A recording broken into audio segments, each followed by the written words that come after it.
All right, let's supposing that I've got a coin and I don't know whether it's a fair coin or whether it's loaded. How do I go about finding out? Well, the obvious way is to do an experiment and, to toss the coin a few times. Supposing that I toss the coin 10 times and of those 10 coin tosses, 7 of them are heads and 3 of them are tails. What would you guess then?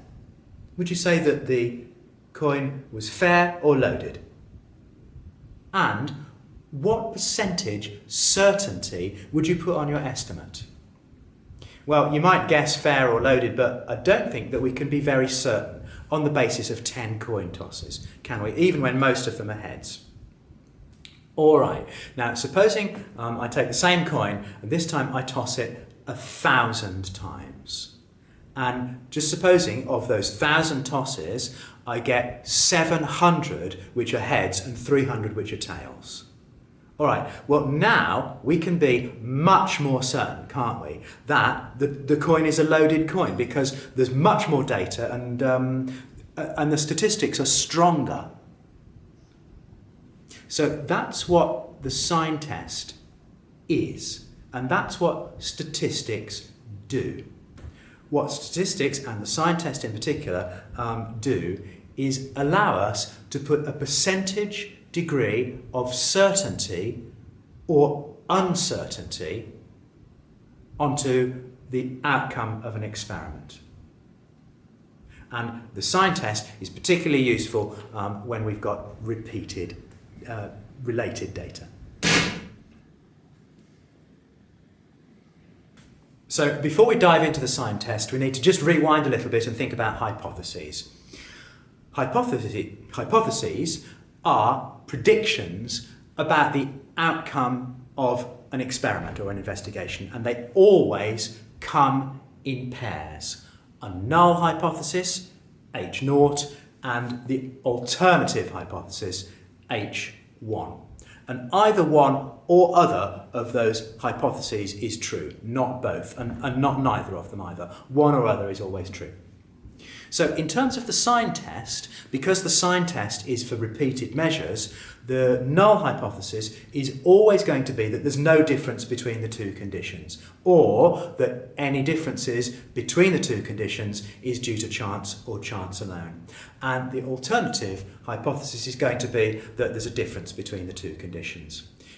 In terms of the tossing a coin, the null hypothesis is that it's a fair coin, that there's no difference between the probability of getting heads or tails, whereas the alternative hypothesis would be that there is a difference between the probability of getting heads or tails and that the coin is weighted and not fair.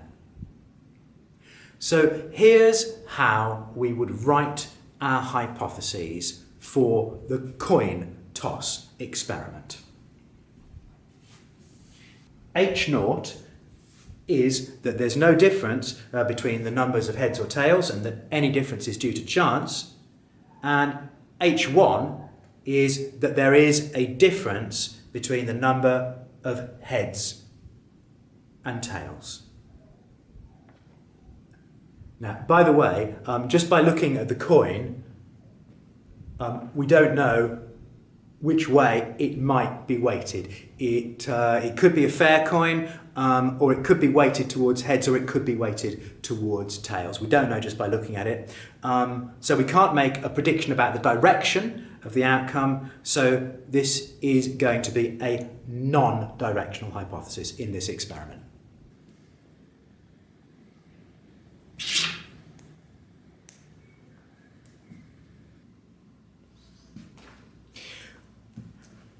Well, I haven't got a loaded coin, but I have got some dice.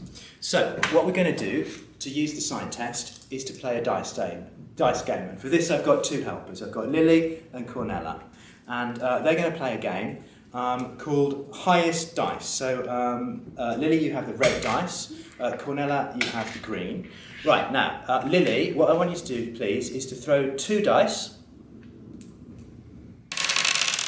Okay, and the highest score is a 6. Okay, and Cornella, could you throw 2 dice, please?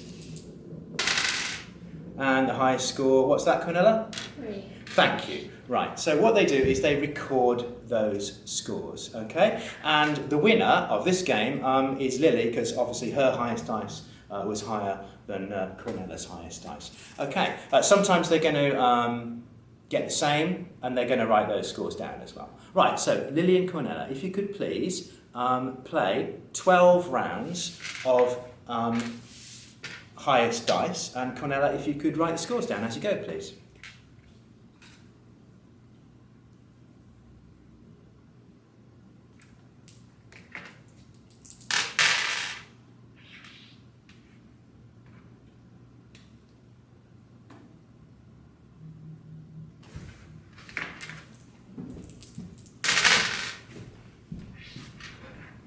So while they're playing, let's write the hypotheses for this experiment.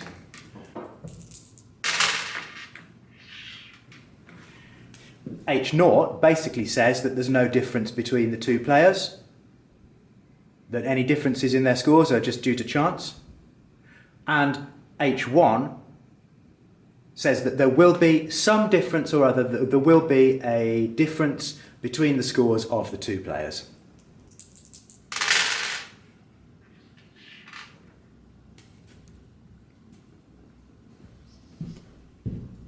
Fantastic. Cornella, if you could just show the camera what the scores you got, please.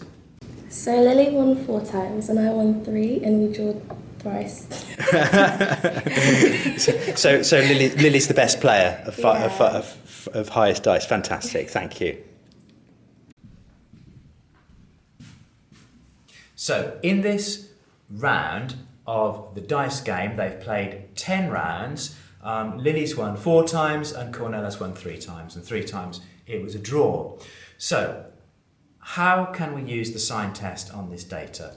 Well, first we draw up a table with all of the 10 pairs of scores in it, and we can see there are Lily's scores and there are Cornella's scores, and every time that Lily has won, we put a plus, and every time that Cornella wins, we put a minus.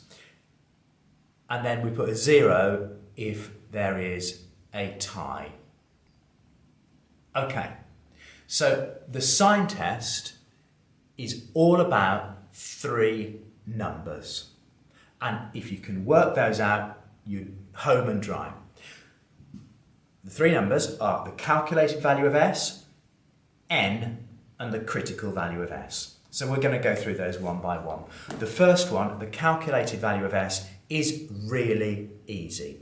All you do is you look at the number of pluses and the number of minuses, and you take the smaller of those 2 numbers. So in this case, we can see there are 3 minuses and 4 plus, so S calculated is 3. Easy peasy. Right, N is also really easy. It's the total number of pairs of scores which weren't drawn. All right, so there are 10 pairs of scores overall in this round of games, but 3 of them were ties, 3 of them were drawn. So we don't count those, we only count the 7 where there was a result one way or the other. So N is 7 in this case. Okay, S critical, or the critical value of S, is the only slightly hard one to work out, and this is the bit that they sometimes ask you to work out in the exam. What you have to do is to look it up in a critical values table. All right, so to do this critical values table, you need to know 3 things. Firstly, you need to know N, that's fine, we just worked out N. Then you need to know whether you're doing the one-tailed test or the two-tailed test. And that depends on whether our hypothesis is directional or non-directional. Now, in this case, we've got no reason to believe that Lily is a better dice player than Cornella, or that Cornella is a better dice player than Lily. We're assuming that their dice are fair, and so there's no reason to believe that it should be either one that wins or the other. So that's a non-directional hypothesis, because it could go either way. So that means that we look down one of the non-directional columns in the critical value table. The other piece of information is we need to know the level of significance. And for now, we're just going to choose the 5% level of significance, sometimes written as 0.05. Okay? And so that shows, if you line up those three pieces of information, it shows you that the critical value in this version of the sign test is 0. So we can write that down. S critical equals 0, and once I've got those three numbers written down, I'm home and dry for doing the sign test. The key decision that you have to make with the sign test is the calculated value of S less than or equal to the critical value? In other words, in this case, is 3 less than or equal to 0? Obviously not. The answer to that is no. And so that means that the sign test is telling us that these results are not significant. In other words, the chances of these results being due to chance are not less than 5%. In other words, there's a greater than 95% probability that these results are just down to chance. And frankly, that follows common sense, doesn't it? Because if the dice are fair, then we're not going to expect any significant difference between Lily's scores and Cornella's scores. And okay, Lily won more times, but not by a really massively significant amount. So what the sign test is telling us here is that we can't reject the null hypothesis. We have to accept the null hypothesis, being that there is no real or significant difference between Cornella's scores and Lily's scores. And that it's a fair game, and that in the long run, neither one of them would come out ahead significantly.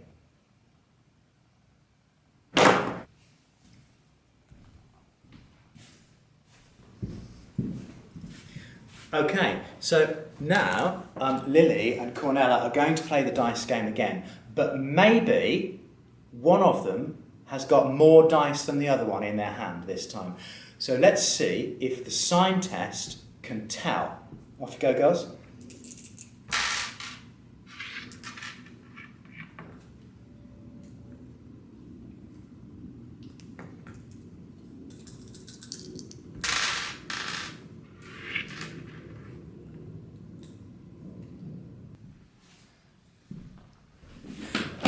Okay, so here are the results that they got. And we can see that in this round of the dice game, Lily won by quite a long way. They played 15 rounds and Lily won 11 times. Cornella won once and there were 3 ties. So let's do the sign test, the two-tailed sign test on this data. Once again, we just add up the number of pluses and the number of minuses, and that shows us that the smallest of those numbers, S calc, or the calculated value of S, is 1. N is 12.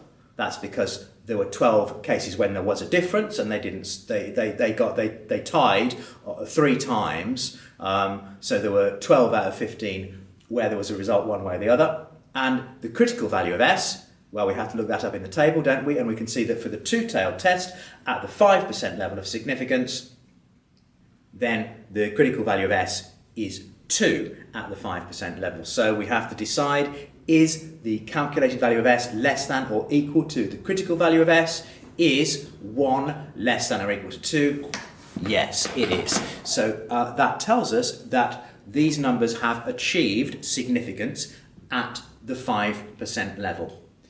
In other words, the chances of these numbers having been obtained just by chance, assuming that the dice is fair, the chances that we get numbers like this happening just by luck is less than 5%. And, you know, in actual fact, common sense tells us that, doesn't it? Because Lily has won so many more times than Cornella, we suspect that, in actual fact, she had more dice in her hand.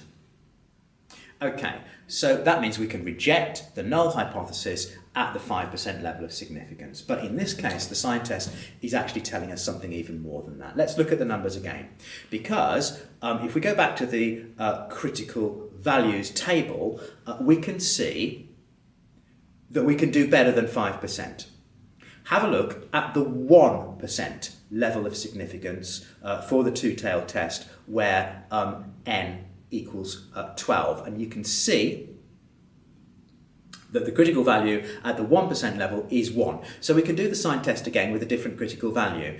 Is the calculated value of s less than or equal to the critical value of s? Is 1 less than or equal to 1? Yes, it is. That tells us that the chances of these numbers having been obtained just due to chance is not just less than 5%, it's less than 1%. And so that means that we have passed the sign test, the numbers have passed the sign test, they've achieved significance at a more stringent level, at a harder level to test. And that means that we can be even more sure that the dice are loaded in this case. Remember, that's what statistics do. Statistics allow us to place a degree of certainty or uncertainty upon the outcome of the experiment. And what the sign test is telling us in this case is that the numbers, that if the dice were fair, if the game was fair, and they both had the same number of dice, then the chances that the numbers turn out like this is less than 1%. And it's not surprising because I actually gave Lily a couple of extra dice.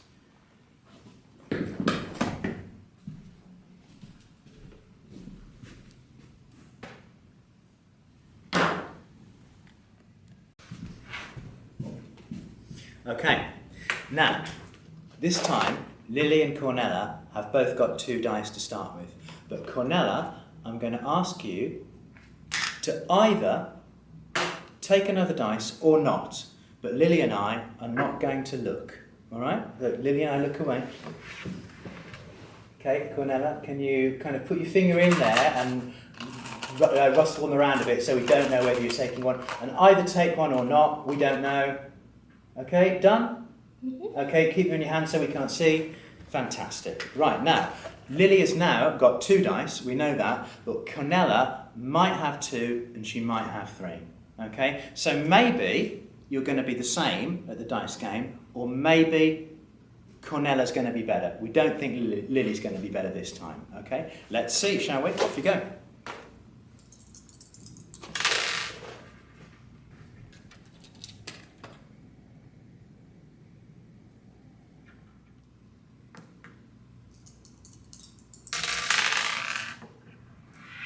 All right, so let's have a look at what the sign test tells us about this data. They played the game 11 times.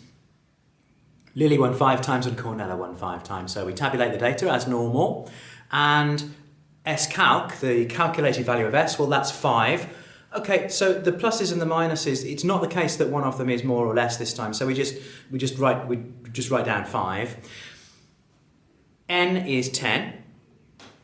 And for the critical value, well, we have to go to the table in the normal way, and we know that the level of significance that we want is 5%. We know that n is 10, and in this case, it's going to be the one-tailed test, because it could be that Cornella comes out on top.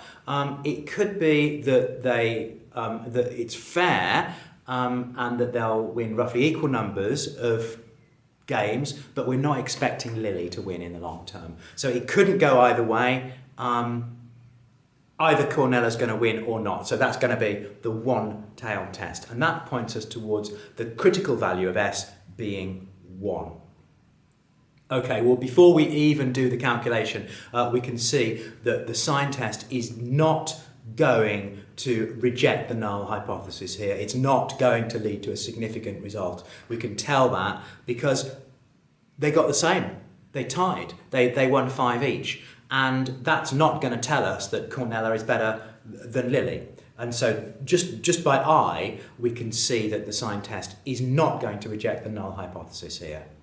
But let's do the calculation anyway. Is 5 less than or equal to 1? No, it's not. And so that leads us to accept the null hypothesis, because what it tells us is that the chances of these results being due to chance are not less than 5%, assuming that the null hypothesis is true. In other words, if the null hypothesis is true, there's a greater than 95% chance that there's a greater than 95% probability that these results are just due to chance. Okay, so did Cornella actually take the extra dice or not? Yeah, I did. And that shows us that if we did this experiment 1,000 times and we let them play all day, then we would expect Cornella to win in the long term. But the sign test hasn't detected that underlying effect in this case. And that shows us that the sign test, and indeed all statistics, are flawed. All they do is allow us to put an estimate on the degree of our certainty and uncertainty. So the sign test has made an error in this case, and that is a type 2 error, a false negative, where the sign test has not detected a true, actually existing difference between the two players. There is one more thing that we need to know in order to answer our exam questions, and it's about when to choose the sign test. Because there are other statistical tests, the Mann-Whitney, the Wilcoxon. We need to know these for A-level, we don't need to know them for AS, but what we do need to know is why you might choose the sign test instead of one of these other statistical tests. So, the reasons for choosing the sign test there are 3 reasons. Firstly, we use the sign test when we're looking at paired or related data. In other words, if it comes from a repeated measures design or a matched pairs or something like that. And in our experiment, we had related data because our data came in pairs. Lily and Cornella played the dice game together and they created a pair of scores, and either Lily's was higher or Cornella's was higher, or it was a draw. The second reason for choosing the sign test is that the sign test is used for nominal data. In other words, when the data comes in categories. This is opposed to ordinal data or interval data, which is obviously numbers. In our test, the data came in categories because either Lily won, Cornella won, or it was a draw. And finally, we use the sign test when we're testing for a test of difference rather than a test of correlation or association. And we were testing to see whether Lily or Cornella was the best player of the dice game. In other words, was there a difference between their scores or not? So, what have we learned? Well, we've learned the mechanics of doing the sign test. Frankly, that's a really easy piece of maths. We've also learned that the sign test assumes, it starts with the assumption that the null hypothesis is correct, that there is no difference between the two conditions. And then, on that basis, it then asks, what's the probability of getting the results that we've actually got? Are these results that we obtained likely or not? What's the percentage chance that these results just happened by chance? And it asks, yes or no, is that percentage less than or equal to 5%? And if the chance of getting the results that we have obtained is less than 5%, then we reject the null hypothesis. Okay, Lily and Cornella, thank you very much indeed. Thanks, wave bye.